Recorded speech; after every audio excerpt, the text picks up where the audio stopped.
La fripe en vrac, c'est fini. Aujourd'hui, les vêtements de seconde main s'arrachent et s'exhibent.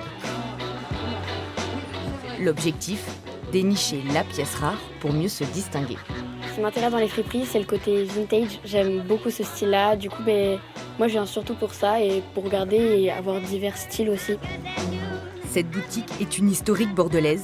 Implantée depuis 23 ans, elle a vu la concurrence exploser ces dernières années. Une nouvelle mode liée à la prise de conscience écologique. Dans les années 90, c'était plus réservé à des gens qui aimaient la mode, des gens qui étaient jeunes, mais étudiants. Voilà, je veux dire que c'était plus ça. Maintenant, c'est tout le monde. Puisque je pense qu'on est plus sur un système de... On a compris qu'il fallait recycler et moins gaspiller. Si elle se veut écolo, la fripe est avant tout économique. D'abord cachée à cause de son petit prix, elle s'immisce désormais jusque dans les supermarchés. Cette grande enseigne a relevé le défi en s'alliant avec une association. Quelques mois plus tard, la demande est au rendez-vous.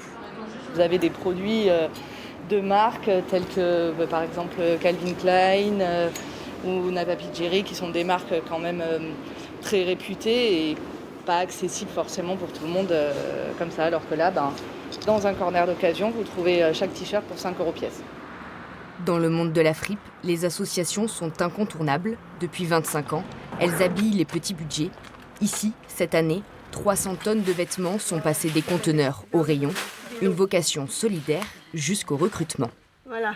Derrière le côté vente, business, il y a tout un travail dès le donateur, d'ailleurs, à partir de l'acte de don. Derrière, ça va être trié, ça va être travaillé par des personnes aussi en parcours d'insertion, acheminé jusqu'aux boutiques, et que tout ça, c'est une chaîne qui a du sens parce que ça permet de salariés de remettre au travail des personnes qui sont vraiment dans la galère.